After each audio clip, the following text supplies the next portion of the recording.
Welcome to Keith Knight, Don't Tread on Anyone in the Libertarian Institute. Today, I'm joined by Jeremy Kauffman. He is the founder and chief executive officer of the decentralized content sharing and publishing protocol, LBRY. He is running for Senate in New Hampshire as part of the Libertarian Party. Mr. Kauffman, where is the best place for people to find information on your campaign? So jeremy4nh.com. You can join the mailing list. You can donate. You can see all of our social media channels too. The government is justified in mandating lockdowns and vaccines to stop the spread of a deadly virus. How do you respond? Absolutely not. The government's job is to protect individual rights. All right. So we have to have choices as Americans in terms of who we want to associate with. Now, was COVID a serious concern for a lot of people? Absolutely, it was. Those people have the ability to make choices to protect themselves. We can make choices to protect those people. But absolutely, the government does not have the right to say you can't have people into your home. You can't go to someone else's business. They have absolutely no right to do that. Zero, none, full stop. Is there a general philosophy that guides your decision making? Yeah, I believe in things being as voluntary as possible. I believe in things being as peaceful as possible. So I think that we should be very resistant to reaching for force. And I see in society currently that we reach for it all the time on incredibly mundane things. This is not a core part of my platform, but you look at something like how much water you're allowed to use in your shower head. And every 4 years you get a different president and they set a different rule on how much water you're allowed to use in your shower head. I mean, it is just crazy. And again, right, the idea here being that if you buy the wrong kind of shower head, someone's going to come in and stop you from using it, at least potentially, theoretically. And so we reach for force way too much.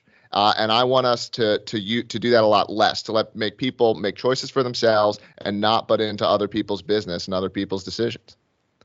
And what would you say is the difference between, say, me going to the store and getting this microphone and you paying taxes and getting public schools in exchange? In both cases, we're giving money and receiving a product or service. How are those concepts any different?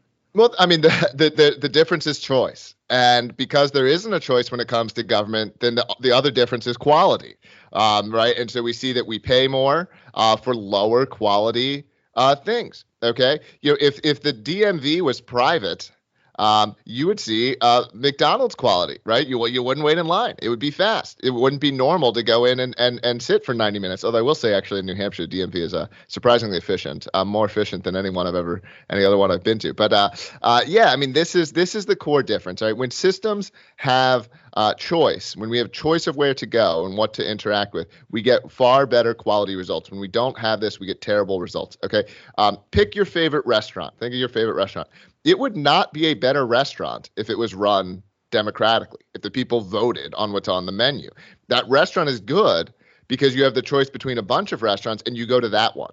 And that proprietor has a strong incentive to provide quality service, because if he doesn't, then he loses out. Right. And this is the systems that have these properties produce way better outcomes than systems that don't. Very often in the media, we can see there is a clear divide that's more or less being constantly pushed, whether it's by professors, politicians, people in Hollywood. And the divide is usually men versus women, black versus white, rich versus poor. Is there a genuine divide, or America versus Russia, America versus Iran? You can see this almost in every aspect. Is there a genuine divide in society that we should focus on, or is it really all more or less a game to get people to unjustly have an enemy that isn't necessarily a threat? Oh, my actual answer here would be that it's kind of both.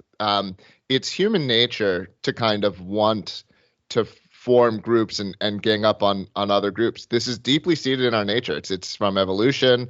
It's something that's gone on for a long time. And so this is what the media does to us. Now, if we can reach a sort of more enlightened perspective, if we can recognize this phenomenon and recognize it in ourselves, then we can see that this is what they're trying to do with us. They're trying to whether it's the media or politicians or other people, they want to sell us narratives that divide us, that cause us to form one group and gang up on other group. And they'll slice it any way they can. They'll slice it by race. They'll slice it by gender. They'll slice it by age. They'll slice it by political preference. They'll slice it by, this kind of thing. Now, I actually think that because this is so deeply seated in our human nature, right? When humans are innately some way, we shouldn't shy away from it, but we can channel that impulse into healthier avenues, right? Like I think sports are great for this reason, right? Because we can get really excited about our team. We can hate the other guy. Your team sucks. But at the end of the day, it's a game and we're still humans and we can come back to that side of being on the same humanity. When it happens in politics, I think it's so destructive. When we have that nature in politics. So I would like us, let's recognize this. Let's do it in sports. Let's have competitions amongst our communities. I want my town, I want my town to be the best town. I want my town to be the best town in the state. I want my town to be the best town in the country. When we let this tribalism create positive results, it can be a very powerful thing. Right. So I think it's a bad idea to attempt to deny human nature. I think this is something that many progressives do. They attempt to deny human nature. I think when you attempt to sublimate human nature, it inevitably comes out in some way. But if we have an awareness of our human nature, we can maybe at least let that impulse be used in different places and shy away from using it in others. You've done a lot of work in the private sector, in the entrepreneurial sector. That is often seen as dog-eat-dog competition, whereas working with the state, we're actually cooperating with each other. Is that an accurate description of how things work?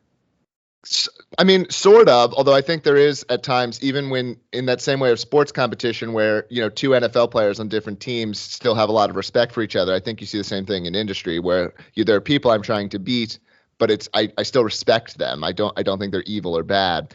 I think that we in industry, again, we get better results. So, the idea that government is altruistic and generous and therefore good, and industry is competitive and therefore bad. Even if you agree with that in theory, I think that when you look at results, it's not a belief you can continue to hold on to, because again, when we look at what happens through competition, when we look at what happens through private industry, we get better results. And when we look at systems where there's no choice, costs rise, quality goes down. And you can look at this, every sector the government touches, things get more expensive. Every sector the government doesn't, things get cheaper and better. This is basically universally true. Yeah, when it comes to the private sector, I think it just took me working in a business to realize, yes, we're competing with the restaurant next door, but we're also cooperating with 50,000 people to get the restaurant built, to get the silverware delivered, to get packages shipped in, the employees. Everyone's constantly cooperating, even though there is some competition, not to mention all the evil competition of politicians lying about each other that exists in the government sector. Give us your money and we'll cage you. That doesn't exactly sound like the type of cooperation that I am familiar with. I have a quote here. Let me know what your thoughts are on this. The masses in every nation are by every metric rationally ignorant about politics. We need less people voting, not more. Yeah, I generally agree with that. I'm not suggesting that people should have a say in how they get to live their life and the types of community that they live in. So I'm not suggesting that people not have a say. But similar to that restaurant example of think of your favorite restaurant. Would it be better if every time that restaurant wanted to hire or fire someone, that everyone who went to that restaurant had to vote on it? If they wanted to change the menu and everyone had to vote on it, this would not make a better quality restaurant. To the extent that we should be voting, I think that voting makes the most sense when we are attempting to enforce our values, right? Because people have different values. People have different values around things like marriage and children and these issues of morality. And these are not logically determined beliefs. For the most part, you're not going to logically cause someone to change them. And people want to live around people that share their values, right? That's why we have so all these culture war stuff is people have different values and people want to live with the other people that share their values. So I think that, when you're talking about like at the smaller scale, at the community side, this kind of thing, people are going to want to have mechanisms of ensuring that they live in a community that shares some of their core values. When it comes to things like policy, when it comes to things like how you're going to solve large problems or this kind of thing, I think democracy and having people vote on it is just a terrible way to do it. And people recognize this. It's not how this is something that I think a lot of libertarians get wrong because they tend to not be this way. They tend to seriously consider the policy issues and kind of engage in this sort of wonky or nerdy way. Most people do not do this. Most people are not interested in doing this. And most people aren't making their decisions based on things like this. They're making their decisions based off of things like, is this the kind of person that I trust, that I would look up to, that seems to have my interests, that seems to, they're respectable, this kind of thing. Is this a person who could be a leader? And people don't select their leader by like kind of nerdily considering their policy preferences for the most part. Antonin Scalia said, "The transformation of charity into legal entitlement has produced donors without love and recipients without gratitude." How do you respond? I was doing I do these little videos on my walk to work, and I was doing one this morning about like one of the downsides of government, I think, is sort of how spiritually demotivating it is. And I think this is true even if you're an atheist, in the sense that like fulfillment in life comes from there being something larger than yourself. That can be religion, that can be community, that can be family, that can be some sort of transcendental value that you're striving towards. But this is where fulfillment comes from. It's from something transcendental, and sharing that transcendental vision with other humans, with a community. And government, the way it does things, it's so sterile. You get mailed during COVID, you got mailed your $1,500 check, stay at home, don't see your neighbors, watch Netflix, order DoorDash and shut up, and it's depressing. It leaves humans empty inside. And this is, I think this is a really corrupting aspect of government that's underappreciated and that actually causes people to be unhappy. Striving and having something to work towards and for, I think even if you don't like it in the moment, this is what causes that sort of reflective happiness that makes you feel proud of who you are and who you've been as a person. And so, we've gotten away from that to a tremendous degree. And I do think government is part of the cause there. Poverty in New Hampshire is the thing I care about most. Why should I vote Jeremy Kauffman? Well, poverty is very low in New Hampshire, so I will say that New Hampshire is a very affluent state. And I also think that I think poverty is substantially an overblown problem in the United States. This might be an unpopular answer if you're saying poverty is my top concern, but look, this is the truth. There aren't that many people. No one is starving to death. To the extent that people do not have access to housing, like it's largely a result of their own choices. Now, we can think about how society ought to deal with that problem, how you as an individual ought to deal with that problem, but like there is not someone who is not able to eat because like someone is like taking their money from them, taking their food from them. Okay. And part of the way that we've gotten so affluent is through free markets. Okay. It's how America became rich. And we lose sight of this. Okay. Like just several hundred years ago, the amount of people who were genuinely starving, who were genuinely food insecure, talking about tremendous amounts of people. Okay. And it's markets that have gotten us out of that. Okay. To the extent that there are problems of poverty today, I think we should continue to look to markets as something that can help make that problem lesser. Okay. And I also think that in terms of helping these people, I actually think there's more that could happen if it wasn't for government regulations, right? It's the government regulations that say that, Panera Bread can't give away their bagels to the homeless at the end of the day, right? It's government regulations that say I can't run a tenement house and help some of these people get back on their feet, right?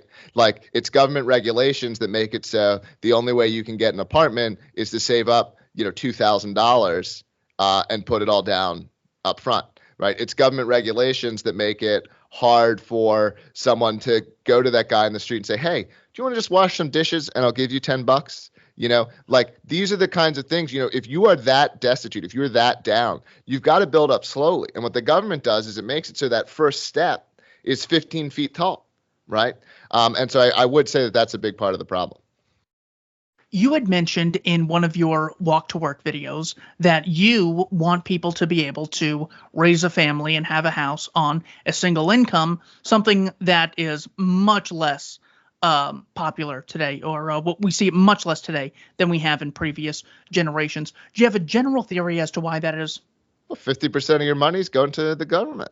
Healthcare is really expensive because of the government. Food is more expensive because of the government. Fuel to put in your car is more expensive because of the government. I mean, you are going to, the average person is going to work 50,000 hours in their life for the government. Okay. Like the root cause of this is not hard to identify at all. And by the way, look, there are a lot of families.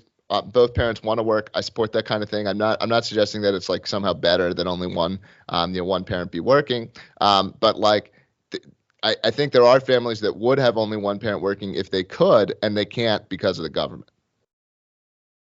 I have two more questions in this general area, because when you look at what Americans care about right now, 27% said inflation, and it's never been the inflation has never been at the top of the list as to what people care about. Do you have a general theory as to what causes inflation or a general rise in prices, assuming we're going with the definition that inflation is a general rise in prices?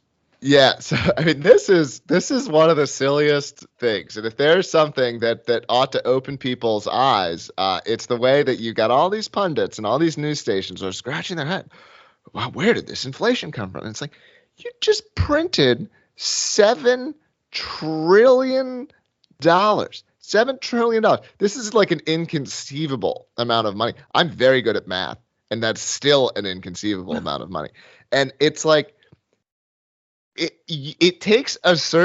almost takes a certain level of intelligence to trick yourself out of understanding that, because even someone who doesn't understand economics, who isn't good at math, if you make more of something, will it be worth more or less?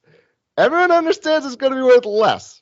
And only these people who have convinced themselves these sort of layers of intellectual logic that let them believe what they want to believe, which is that the government should have all of these control of these things. The government should control the money supply. They believe these things, of course, because it benefits their class. It benefits the elite class. It benefits the bankers.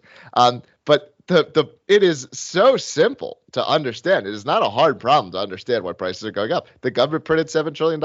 That's why prices are going up. And a very small amount of that money, by the way, went to the people, right? So for people, you got your $1,200 check or whatever. But that money, the vast majority of that money, went to businesses, went to banks. And also there's this effect because of the way that money percolates through the system, that those sort of first in line end up getting particularly advantaged from those that are more downstream. And it's always the banks that are first in line. I want to focus on this high cost of healthcare because I do think that the culprit is the state here. Thomas Sowell wrote a book titled Basic Economics. In it, he says, in reality, most of the great fortunes in American history have resulted from someone's figuring out how to reduce costs so as to be able to charge lower prices and therefore gain a mass market for the product. Henry Ford did this with automobiles, Rockefeller with oil, Carnegie with steel, and Sears, Penny, Walton, and other department store chain founders with a variety of products, not to mention someone like Jeff Bezos giving me the book collection that I currently have today. Taking this lesson from economics, how can we apply it to things like healthcare and education, privatize those fully, and increase access to people at lower income levels? Yeah, well, the first and largest problem with healthcare, I actually think, is the cartelization of the way that it's provided. And I think a lot of doctors, they want to help people. They're nice people. But doctors in the United States earn salaries 2 to 3x of that in Europe. And that is not because Europe has more socialized healthcare, but because Europe makes it far easier to become a doctor. So one of the largest problems here is supply, in the sense of how hard it is to become a doctor. There's no reason that someone couldn't begin training to be a doctor at 18. And why do you have to go get a degree in philosophy before you're even allowed in med school, right? It's a crazy messed up system. It's not a very objective system. It also selects for people who are very conformist, which I think is also a problem when you have novel phenomenon, because it drives creative people out. Like we just saw how lockstep doctors were in sort of trusting single authority figures rather than attempting to figure some of these things out. The regulation around healthcare and so on is also a huge problem. You've just got huge inflated costs around everything. It's not a free market. I mentioned this in the earlier answer, which is right. Like when you add all this regulation, you make it hard for people to compete, then costs go up. I mean, healthcare is the largest example of this. I will also say, for a group of people that purport to want to trust the science and to follow the evidence that healthcare actually improves health outcomes, is shockingly thin. And to the extent that it exists, the effects are marginal. Like, eating a good diet and taking care of yourself physically are going to do more to expand your lifetime and health outcomes than the best healthcare in the world. Right. So the number, if we're also concerned about healthcare in terms of, making sure that people are taken care of, the number one thing would be a cultural change towards people living different lifestyles. So this is also, if we're going to follow the science and what works, you can look at, the RAND study, the Oregon Medicaid experiment, and the attempts to understand how much healthcare actually impacts health outcomes. And the answer is I'm like almost skeptical of some of this evidence, because it's like, how can it be that little, right? Because our intuitions is it must be a lot, but it's so little. It's crazy how little it actually affects health outcomes. Or you can watch mine and Jeremy's discussion with Robin Hanson discussing the elephant in the brain, where they talk about healthcare outcomes and the amount of money that people spend. Final question on raising a family on one income. I think this would open up so many opportunities. There was an Austrian economist, Ludwig von Mises, wrote a book, Planning for Freedom. In it, he says, what makes wages rise and renders the material condition of the wage earners more satisfactory is improvement in the technical equipment.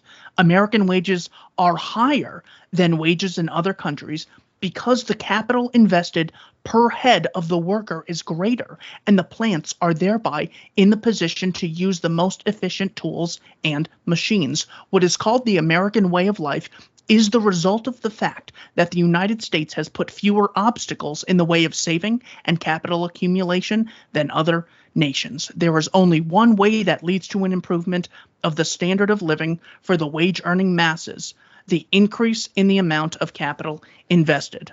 With that lesson, how can we apply it to today and increase real wages in America? So, I mean, I think the answer to this one is sort of in the question.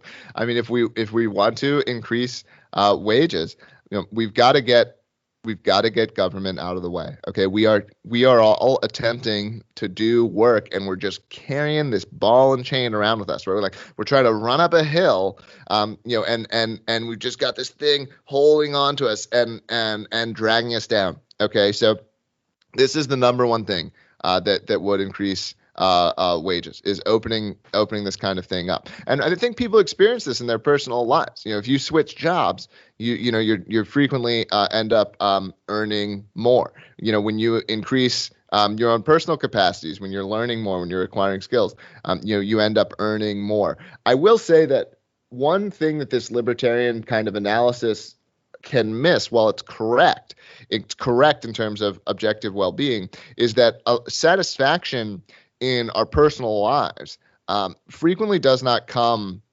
from material well-being, right? So yes, I mean, it's true that a McDonald's worker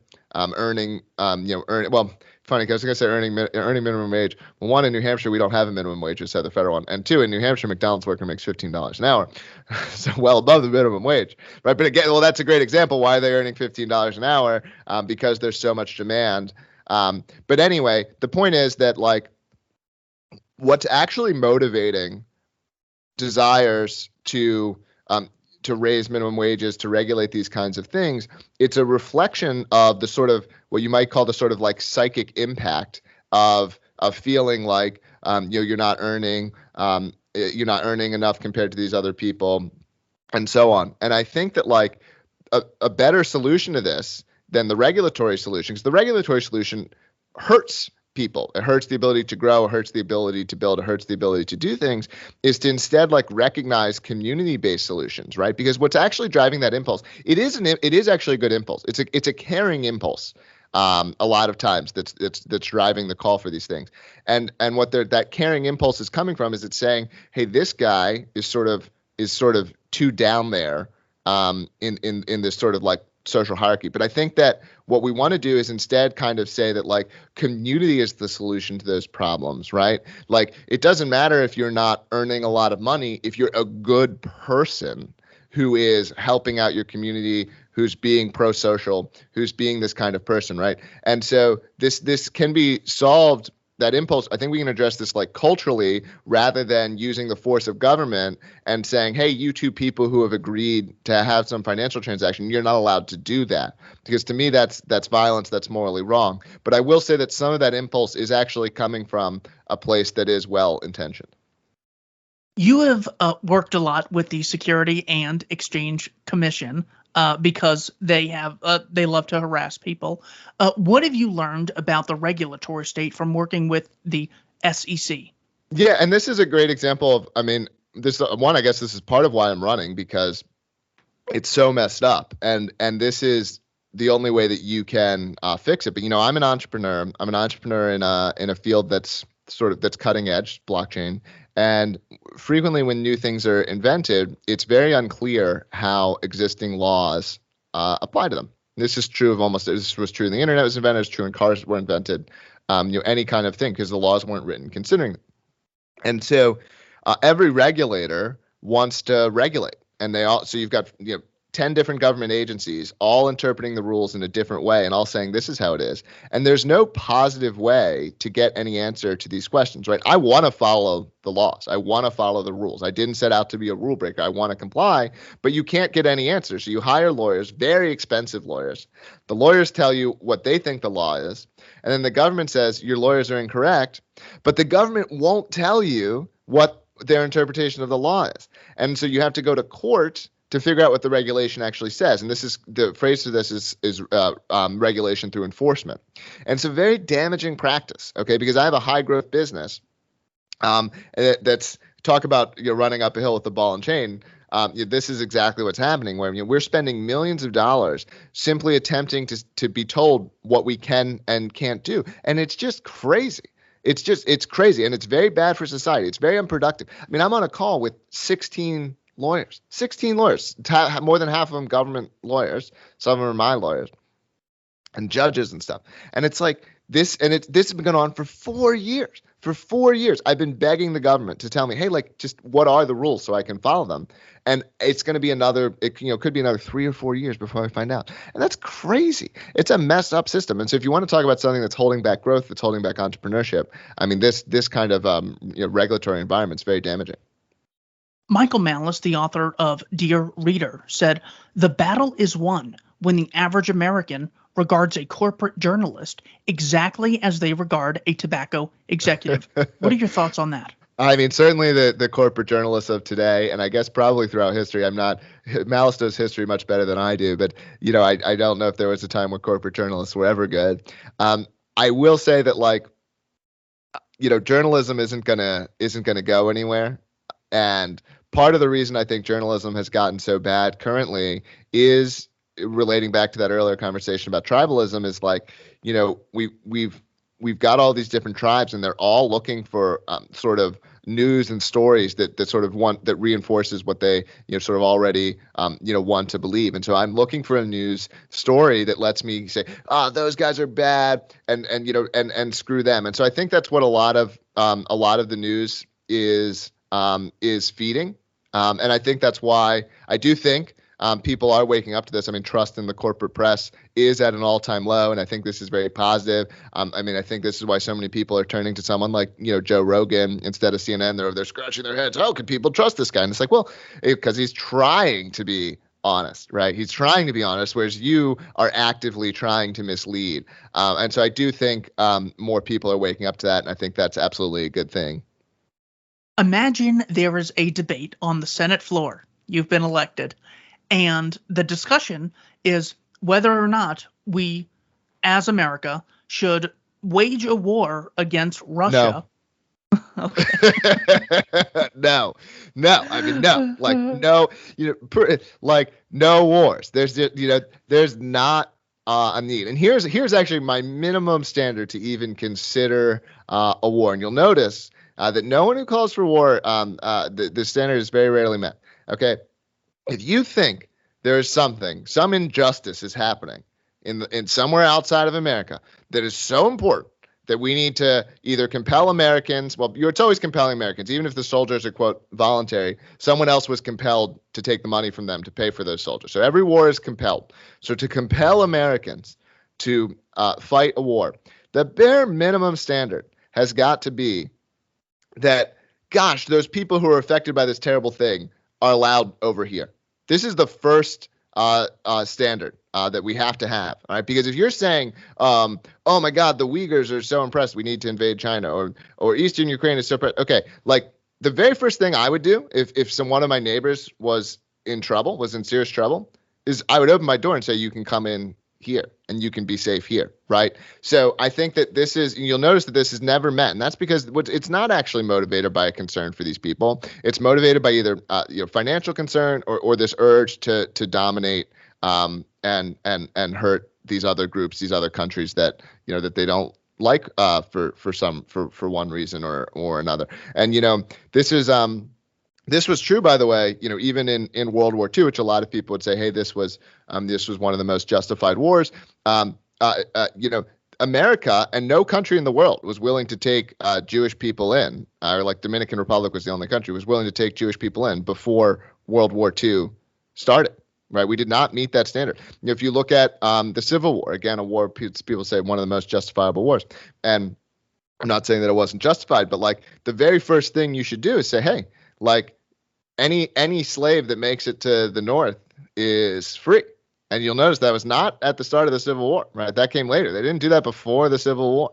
And so, this is the fact that so few wars, if any wars, pass this test, I think says something about the motivations for these wars. And certainly in our lifetimes, there's no war. I mean, every war was terrible. Every Middle Eastern country, we didn't need to go there. Absolutely terrible that we're involved in any of these countries. The notion of war with Russia or China, absolutely disgusting. Well, even the good wars, if we take the Civil War, there were something like 600,000 deaths, tons of PTSD, people with their limbs blown off. Men were enslaved to fight it, something totally barbaric. Kids growing up without parents, kids coming to see their dads finally after years with half their face blown off. So many tragedies that are never addressed. As far as the Second World War, 50 million deaths for Polish independence, which ended up with giving Poland to Stalin. So right now, for Ukrainian independence, we are threatening a nuclear war, which there was not a nuclear threat in, I guess you could say 39 at the time. But this is just so evil by every metric that this is even being discussed. Is there anything else? You're on the Senate floor. You've been elected. You have the ear of the American people. What else do you say? If we're talking about war, we're talking about war with Russia. I mean, like the people who there's a contingent in Eastern Ukraine that does have some affinity towards Russia. And the first question that I'd have for Ukraine is, what is the mechanism by which people in your country can exit, can leave? If it is the case, and I'm not saying that this is the case, but if it was the case that 80-90% of what the Donbass region of Russia, I think it's called. If 80-90% of them want to be part of Russia, why can't they be? And I'm not saying it's those numbers, but right, like you've got there. What I care about is what do those people want? What do those people that live there, what do they want? I don't care about what Ukraine as an entity wants, and I don't care about what Russia wants. I care about the people who live in the contested region, what they want. Those are the people who who should be saying these things. Because one of the most messed up parts of current society is we have this sort of oligarchy of countries. We have a cartelization of countries. And this means that in the same way that we don't have a free market, that sort of competition in business creates better results. Competition in restaurants makes every restaurant better. Competition in countries would make every country better. If you're a believer in democracy, then the founding of America and the creation of American democracy brought democracy to Europe, because America had democracy and it made the people in Europe want it, because they said, hey, look at this. I want a government like that. And they agitated for it. And we don't have that anymore. We don't have a frontier. We don't have experimentation. And so, this is one of my biggest concerns. I would like to see government have more of these properties of where there can be more creativity, there can be more experimentation, not forcing people to be subject to these things, but letting that kind of thing happen. It's very good for the world as a whole. One of the biggest issues that is still being discussed more than a year later are the events of January 6th. I have a quote for you. Let me know what you think. When Antifa and Black Lives Matter riot, they tend to intimidate powerless, innocent people. The January 6th rioters intimidated the most evil, powerful people in the country. There's no moral equivalence. What are your thoughts on that in January 6th? Well, I think that's probably at the root of the different reaction to them. Yeah, for sure. And I think there's violence done in all these cases, and I think that violence is definitely ought to be regarded as a sort of last resort. But I think there is a clear disparity between the way that those two cases were handled. And me as a sort of problem solver, I'm always looking at why do we have to have one set of rules for all of these people with very different perspectives? One thing that I think that really both sides or all sides, there's not only two sides, all sides, all perspectives should be able to look at someone who is who believes that election fraud happened and that Trump is the real president versus someone who is a member of Antifa. They should both be able to say, gosh, we have very different views of the world. Our views of the world do not agree with each other whatsoever. We do not. They can't even watch a video of a shooting happening in real life. We got it from all angles, and they can't even agree on what they saw. I mean, that is how far apart we've come. And so, to me, I'm always like, well, what if we have Antifa over here? And the election frauders over here, and they could have different rules. They don't have to be a part of the same society, and I think that's would be a way more productive way to solve some of these problems. But it's almost like that can't exist in the same way the parasite can't exist without the host. Anyone advocating socialism, statism, large-scale communism, the state needs first something to steal before it can start having anything in it of itself. This was Rothbard's. They had a pretty great garden going in Chaz, so I think, look, all right, I am skeptical of communism and socialism. I am. As a libertarian, though, a lot of other people are skeptical of libertarianism. They'd say it couldn't work. And so to me, we ought to both have humility. And so to me, if a million socialists want to get together and prove to me that socialism works, my attitude is great. Get together and try it. Don't force it on me, right? I'm not saying make America socialist, but we ought to have, I would love, the communists should be allowed to keep trying communism, ideally far away from me, but I'd like them to keep trying for as long as they want to keep trying. Maybe the 50th time it will work. Again, I'm very skeptical that it will. So I'm not saying I expect it to work, but I want all political beliefs, all political sides to sort of have this attitude of gosh, if people really sincerely believe something, maybe we should find a way to let them try it. Like, when you're putting your own skin in the game, it's like, we had there's this another, I don't want to jump into like vaccine stuff and challenge trials, but like basically when people are putting their skin in the game, that is a good thing, right? And when people are taking, and so I think that like if people have these sincere political beliefs, even if I'm skeptical of them, like let the communists have, I don't know, some part of Montana or some part of, there's a lot of government-owned land. Give the communists 100 square miles of government-owned land and say, this is communism America. And if you want to believe in communism, you can go there and get out of my town. Okay? Because I don't want a communist as a neighbor. Let the communists have 100 square miles, somewhere in the Midwest. Why not? So that's probably an unpopular opinion even among libertarians, but that's my actual opinion. Because then we could try more things. We could find more things out. I would love it. The libertarians should be given New Hampshire, obviously. And so, this is the kind of attitude that I encourage.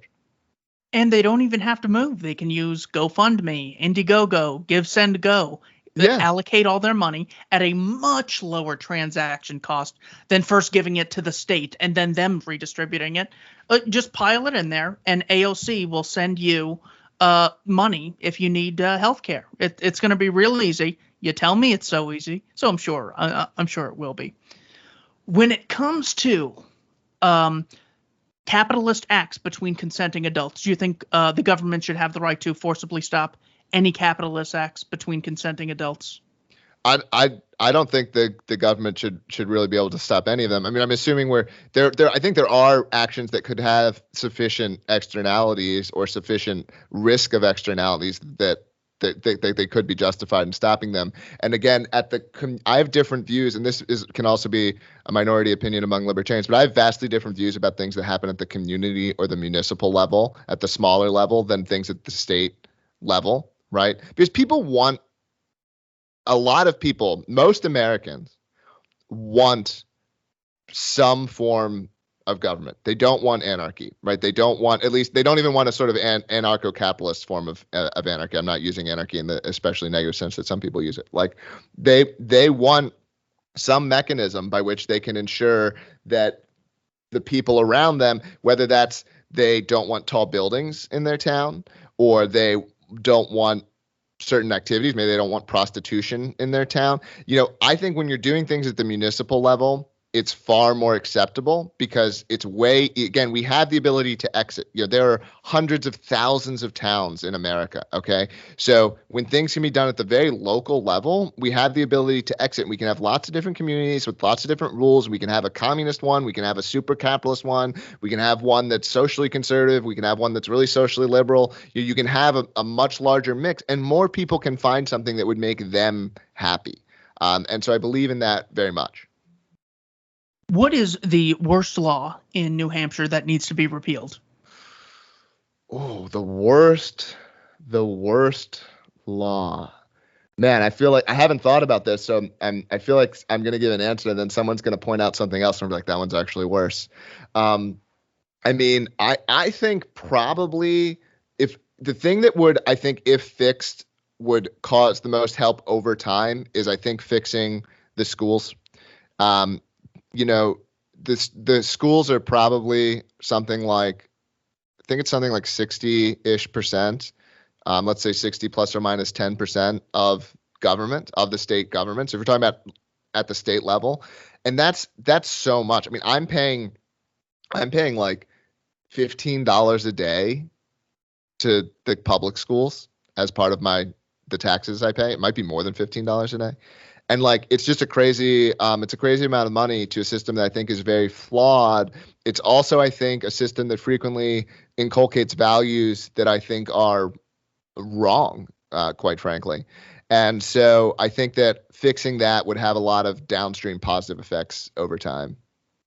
Yeah, it's not just the money. It's, first of all, you're still not entitled to it if I was taking $15 a day by force. Second, it's the opportunity cost. For every set of 30 kids each state teacher gets, that's 30 kids that aren't going to the Catholic Church or the Protestant Church or learning about voluntarism from any other aspect. So That's one of the biggest lies that I see. That one of the great propaganda methods is they sell you something as though there are no costs. Free healthcare, free education. We're going to go protect the Ukrainians. We're going to liberate Iraq. They never talk about the downside. When it comes to seeing through propaganda, do you have any advice for people so they are less likely to get manipulated by journalists and politicians? Trust no one. I mean, one of the things is like once you've started to see through some of it, I think like you should really increase your skepticism of a lot of it. That's not leaping to that they're wrong about everything or leaping to the opposite. I see this sometimes as people start to recognize that these people are lying about some things, and then they think, oh, therefore they must be lying about everything, or they believe the opposite of whatever they say. And I think that's not a correct adoption either. But like once don't fall prey to what's it called? I think it's called Gelman amnesia. It's like this idea where you read something in the newspaper that you're explicitly knowledgeable about, and you're like, they got so much wrong. And then you turn to the next page and they're like talking about war in Russia, and you're like, wow, it's really bad over there. And so it's like once you've gotten that, once you've seen through that a little bit, apply that skepticism to everything. Not leaping to they're wrong, but but they could be wrong. This might be wrong. Everything you're reading might be wrong. And so just don't form strong conclusions from pretty much anything don't form strong conclusions from anything that the corporate press is telling you. You had a tweet the other day about a change in the Republican Party that only exists as a causal result of the Libertarian Party pressuring them when it comes to marijuana decriminalization. Is that where the real power of the Libertarian Party lies, in its percentage, its leverage with whether or not it takes it from the Republicans or Democrats and gives it to the other side or not? It's definitely hard to win as a third party. And in New Hampshire, where libertarians are really concentrating, and that's not just big L libertarians, it's small L libertarians, they're not all part of the party. It feels like we are really winning through that concentration aspect. And one of the ways that I think the Libertarian Party is contributing is because many of the libertarians go and run as Republicans. And so there's a very good marijuana decriminalization bill that's being backed by Republicans. And because libertarians have had so much influence in the Republican Party, it's had this weird effect and it shows how much of politics is about power, where basically the Republicans, a lot of the Republicans have broken with the police because the police still want the drug controls. And now the Democrats are like, well, we can pick up the police base. So we're now against drug legalization, right? So it's all about this power struggle. It's not about some actual policy outcomes. They see a base that's now not being spoken for by picking up these positions. They can pick up that base, And but I think that one of the ways that the Libertarian Party is really contributing here is it's got to continue to advocate that principled position, because you don't want a libertarian to go join the Republican Party and become more Republican than conservative, become more neocon or whatever than they are libertarian. And that's a danger. That's a risk. And so the Libertarian Party needs to constantly be holding their feet to the fire and saying, hey, this is the principled position. This is what libertarians actually believe. And not let them fall prey to this to sort of pragmatically kind of compromising or whatever in a way that's actually furthering state power. If you had the ear of someone who considers himself a progressive, they care about things being generally equal, they don't want to see people starving, they hate seeing blatant injustice, what do you have to say to them to convince them that they should consider your ideas? Well, I mean, I would say that I would love to see, as a senator, I promise to make the states of Washington, California, and New York as progressive as possible. I'll give you California and New York. You let the libertarians have New Hampshire. Maybe we get Florida. I don't know. But let's cut a deal, okay? I'm very skeptical of this sort of genuine persuasion, in the sense of I don't think you can reason a progressive into being becoming a libertarian in the same way that I don't think you could reason many libertarians into becoming a communist, right? Like it's this sort of false idea that you can persuade people in this way. I'm not saying it never happens, but it's rare. And so this is why I'm a big fan of that idea of like recognizing this and being like, well, where do we go from here? And maybe it's that we don't have the same rules across the entire country because we have such fundamental disagreements. So like if a progressive who wants a strong social safety net, high taxation, high regulation, like I think it's a better world when a progressive gets to live that way, so long as that is not also impinging on people who don't want to live that way. And so if a progressive has the belief that the whole world has to be run that way, then I don't know that we're going to ever be able to get along. I think there's sort of some inevitable conflict. But if a progressive says, I just want some part of the world to be run this way, then I think there's a way that we can work together. When it comes to people on the right, conservatives who are not that friendly to libertarians, or some who are, what do you say to them? It's the same thing. I think it's a little bit easier here because I think progressives, in my view, for the most part, have been winning. And conservatives, though, I think that a libertarian framework actually gives conservatives what they want, because progressives are mostly winning at the national level. So it's kind of hard to go to them and say, for the most part, I will say progressives have lost on gun rights. They've lost on a couple of things nationally, but I think for the most part, progressives have been winning nationally. To a conservative who I think has mostly been losing nationally, you can say, well, like, look, under a libertarian framework, you wouldn't be getting dominated by these people. And so there may be things that libertarians believe that you, if you're more socially conservative, disagree with. But like those, you can still get those things at a local level, because to me, under a libertarian framework, like, it's likely that you would have municipal, whether it's private towns or whatever, you will have laws at the local level that aren't going to allow sex work, that aren't going to allow heavy drugs or this kind of thing. And to me, that's not a violation of libertarian principles, because you can do that through private property and contract and so on. And so I think that conservatives, this is a level of abstraction. So it's honestly, how smart is the conservative?